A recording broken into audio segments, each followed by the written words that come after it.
Good day, everyone. I am Dr. Liza Manalo, a palliative care specialist from the Medical City. And for this session, I will be talking to you about advanced care planning under fire. Does ACP really work for good quality of care and quality of death? Advanced care planning was first developed in the US in the 1970s and integrated into end of life care as a response to studies that painted a dismal picture of the state of dying. Patient preferences were often unknown, leaving families to make difficult decisions for unconscious loved ones with little guidance. Even when patients' wishes were known, they were often disregarded. Advanced care planning, as a system of practices, was designed to remedy these issues by supporting conversations between patients, families, and clinicians about patients' end of life preferences in advance of medical emergencies and stating these preferences in legal documents such as advance directives. In January 2022, Dr. Daniela Lamas, in a guest essay in the New York Times, said that patients change their mind about what they want when they become critically ill, and that advance directives as fixed written documents cannot reflect these changes. Dr. Lamas recounted the story of one of her patients who had an advance directive stating that she would not want to be hooked up to a breathing tube.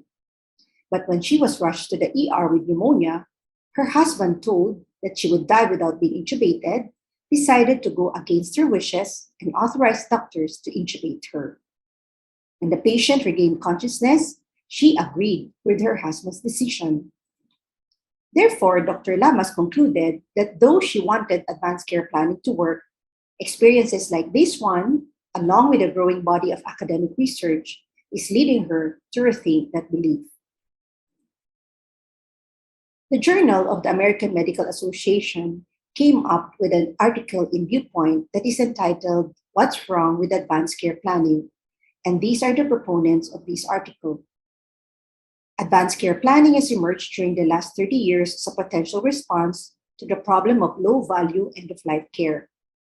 The assumption that ACP will result in goal concordant end of life care led to widespread public initiatives promoting its use. However, according to the authors, the scientific data do not support this assumption. ACP does not improve end of life care, nor does its documentation serve as a reliable and valid quality indicator of an end of life discussion. The purpose of ACP is to ensure goal concordant care near the end of life for patients who lack decisional capacity. Most approaches to ACP encourage all adults to participate in the process regardless of their health status. The authors made a distinction between advanced care planning and in-the-moment decision-making, in which seriously ill patients and their families engage with their clinicians in goals of care and treatment discussions at present and regarding their current situation. If ACP led to higher quality care at the end of life, it would make sense to continue efforts to promote it and integrate it into value-based care. So they cited the following studies. Additionally, these reviews found no association of ACP with subsequent healthcare use, including ER visits, hospitalizations, and critical care. These are additional studies that seem to demonstrate that ACP fails to improve end-of-life care. The inability of ACP to achieve its desired outcomes represents the gap between hypothetical scenarios and the decision-making process in clinical care settings. Research demonstrates that patients leave clinically based ACP discussions with serious misconceptions about life-sustaining treatments, and that advanced directives are often misinterpreted by physicians, families, and surrogates. The success of ACP depends on 8 steps. Patients can articulate their values and goals and identify which treatments would align with those goals in hypothetical future scenarios. Clinicians can elicit these values and preferences. Preferences are documented. Directives or surrogates are available to guide clinical decisions when patients' preferences have not changed, and they lose enough decisional capacity for their ACP views to become operative.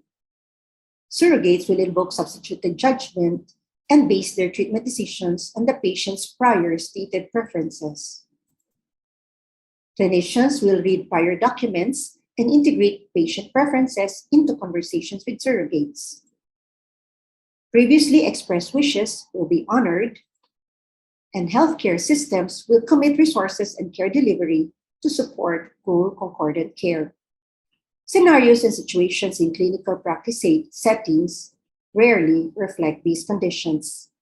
Treatment choices near the end of life are not simple, consistent, logical, linear, or predictable, but are complex, uncertain, emotionally laden, and fluid. Patients' preferences are rarely static and are influenced by age, physical and cognitive function, culture, family preferences, clinician advice, financial resources, and perceived caregiver burden, which change over time. Surrogates find it difficult to extrapolate treatment decisions in the present from hypothetical discussions with patients that occurred in the past. Piece together what the patient would have wanted, disentangle their own preferences and emotions, or challenge physicians who recommend different treatments.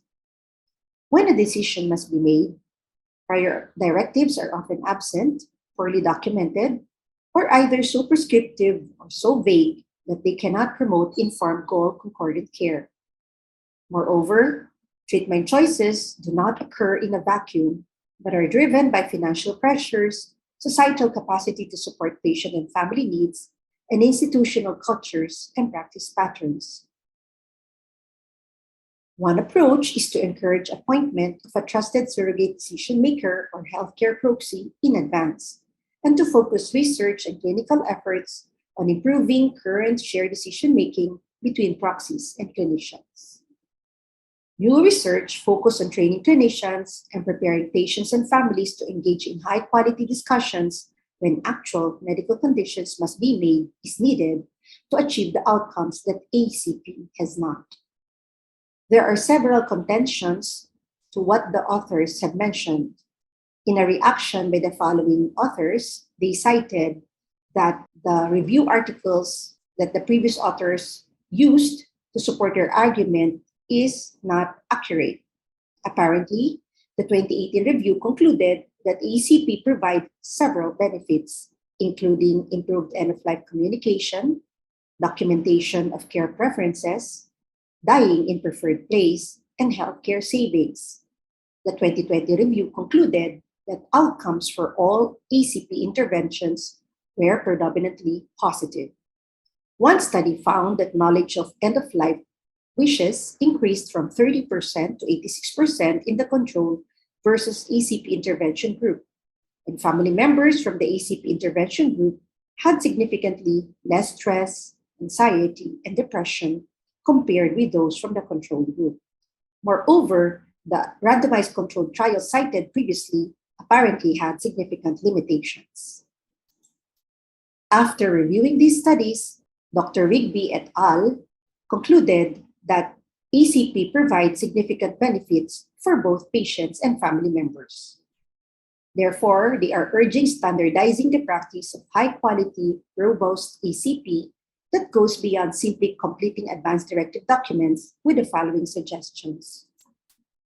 Establish routine, dedicated office visits for both patients and their surrogate decision makers, with clinicians trained in facilitating ACP well before clinical illness strikes. Establish uniform and clear documentation of surrogate decision makers and care preferences with the creation of an easily accessible nationalized database. Emphasize the importance of revisiting advance directives, especially after significant life events such as the death of a family member or a new medical diagnosis. Indeed, ACP success depends on a whole system strategic approach. Our current ACP practices may be far from perfect, but we must remain vigilant and fix the problems at hand rather than outrightly reject ACP. The second reaction came from Dr. Jeff Myers et al. They believe that ACP has evolved beyond advanced directives to the critical care of preparing seriously ill patients and their proxies for future decision making. Repairing, which differs from deciding, does not require completion of an advance directive or set of medical treatment orders. First, there is an urgent need to improve patient and proxy understanding of serious illness. Evidence consistently demonstrates that the majority of seriously ill patients do not fully appreciate their illness as progressive and do not understand that treatments they are receiving are not intended to cure. Statements may be confusing to patients and do not provide adequate illness information. These are: we cannot cure, but can treat your cancer. You need dialysis to help your kidneys. The landmark study by Temel et al. Confirmed the benefits of an accurate illness understanding both early in and across the trajectory of serious illness. All clinicians must play a role in improving this essential ACP component, which is distinct from communicating prognosis. Second, it is important that healthcare proxies are identified, understand their role, and become educated about serious illness along with patients. Third, the ACP conversation healthcare providers should be facilitating between seriously ill patients and their proxies is not about treatment preferences, but rather about the image of a life that the patient would consider acceptable or unacceptable. A patient's values, goals, fears, and concerns provide information that proxies can use to give shape to this image and ultimately to guide decision making. Advanced care planning could meaningfully contribute to preparing patients and proxies for these decisions if the focus is shifted from advanced directives to illness understanding, identifying proxies, and values based conversations. The third reaction came from Dr. Sodore et al. They are saying that the good news is that the ACP field has been evolving over the past decade beyond a focus on future hypothetical situations to focus on exactly this different approach.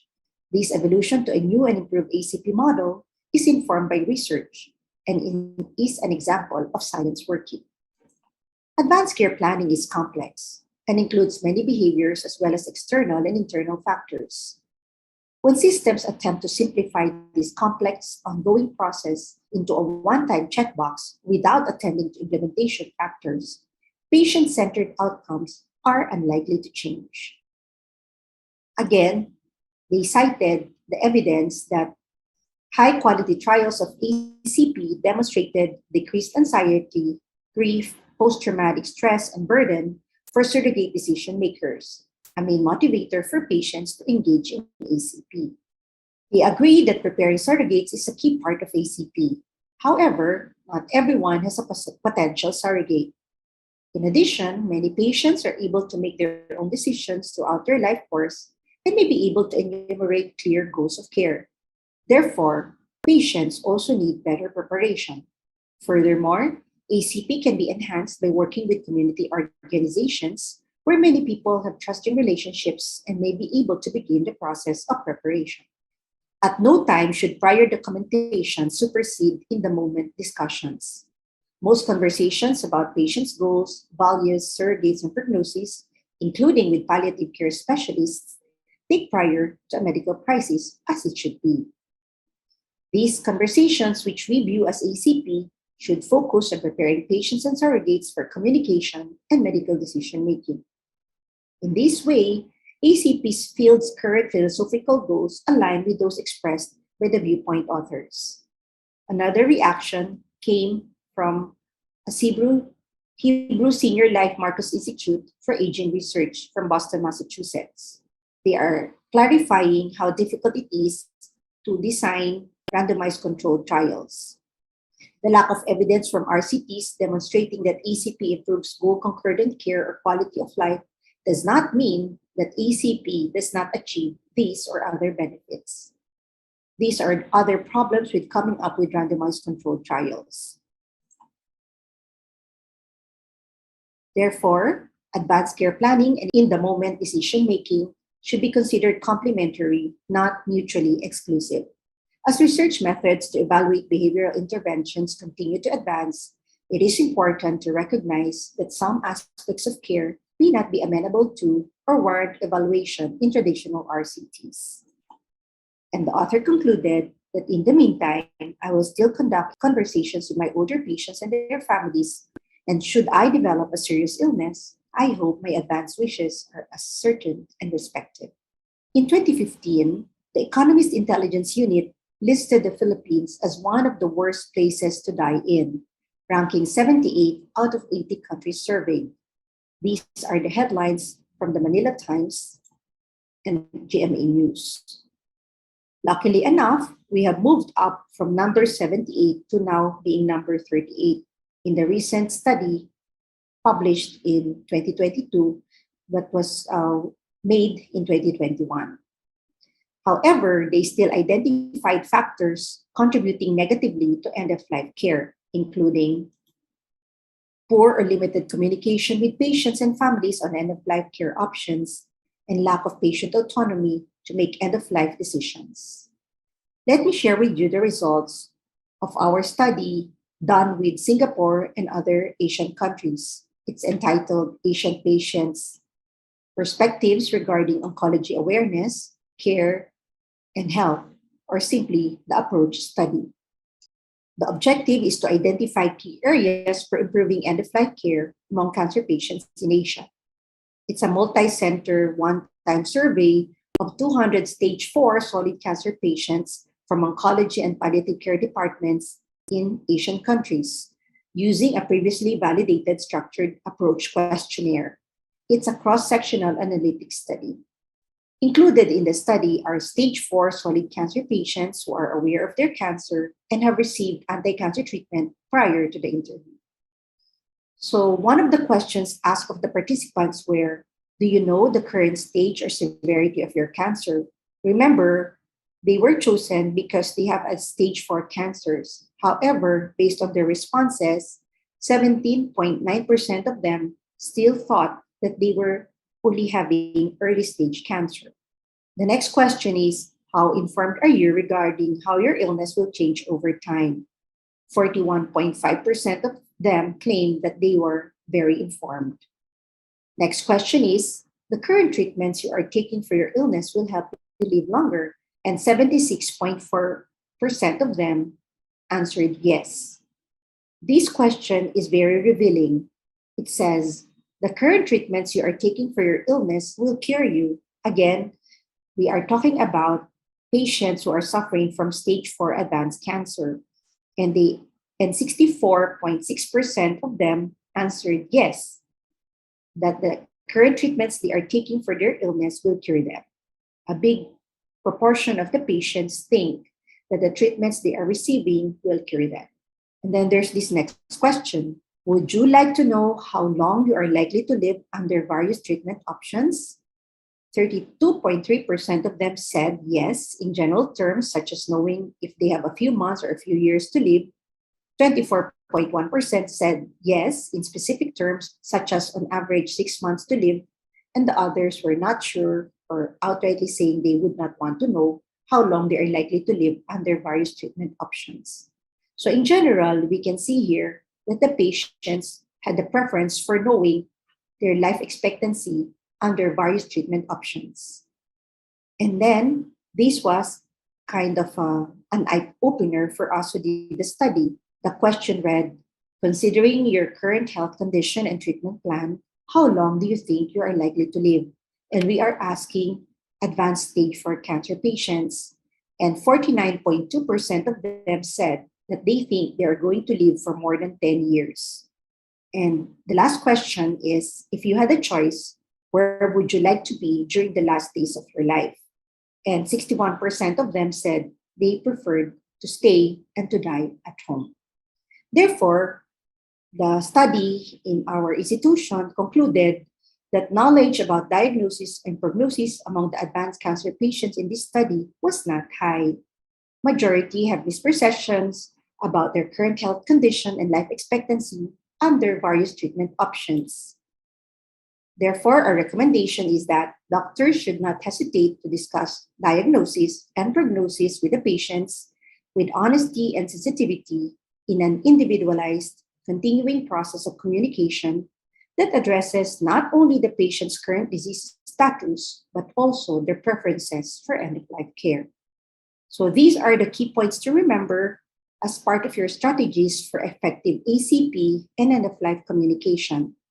Assess patient and family readiness for these important discussions and identify the barriers.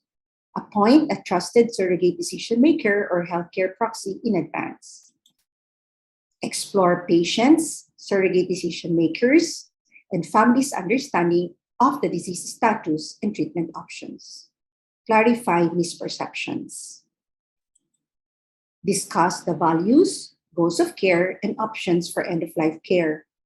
Document patient preferences in the medical record and revisit the discussions with the patient, surrogate decision maker, and family at every change in treatment plan or a change in the clinical status, including at every hospitalization. So, advanced care planning came to be under fire. And therefore, the question is what's the fuss and why is it suddenly controversial? Giving up on advanced care planning is not called for by the evidence, and doing so would mean giving up significant benefits. Instead, let's improve ACP, enhance support for surrogates who make decisions for their loved ones at the end of life. Advanced care planning and in the moment end of life discussions continue to be important for patients, families, and healthcare providers for good quality of care and quality of death. Thank you very much for listening.